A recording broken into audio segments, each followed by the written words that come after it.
One of the really unique things about Elaztech is the buoyancy. Now, for years, I used to fish, Carolina rig used to be way more popular than what it is now, and it was always about you just dragging the weight on the bottom, and your bait would be up above, floating up off there, kind of. It never did that.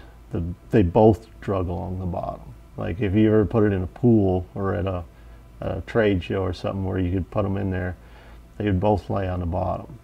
With Elaztech, the deal is you got a lizard on the back of that Carolina rig, it actually does come up off the bottom. And in some situations when, especially if you've got something that's on the bottom that's going to hide your lure, say it's grass, or what if you get in a situation where it's really silted in, a lot of muck on there, if you've got a bait that will stay above that, then that's a perfect situation for Elaztech right there, because it's going to keep it right up where the fish is going to see it. Another example I can give you is a great one. Last year I was fishing the Bass Open at Lake Erie, and drop shotting up there is really taken off as far as catching smallmouths. And there's you can drop shot literally any type of bait, but for me the one I was using was the Streak, and it's a long minnow bait, which most people think about as a soft plastic jerk bait. But what I was doing is just nose hooking the bait and drop shotting that bait. And for those bigger smallmouths like that, they're not always after a 2 or 3 inch little minnow.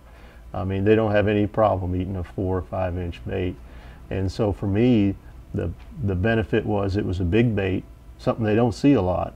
That always helps. And up there on Lake St. Clair especially, there's like a shrimp grass, we call it. And it covers about maybe 8-10 inches up from the bottom. And so when you're using a drop shot, what it does is it keeps your lure right above that grass instead of buried up in it. And with this stuff here, the Elaztech, when you drop it down, the bait actually suspends. It stays right there because it wants to float back up. So it's literally on a leash. It just, when you stop shaking it, it stands up. The tail comes up off the bottom.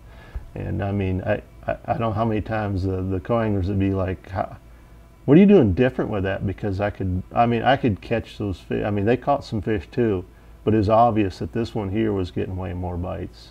And so it was, they just assumed you was using a regular soft plastic jerk bait, and they had some as well, but it just wasn't getting the job done. And the whole difference was the buoyancy of the lure. Z-Man, the science and art of fishing.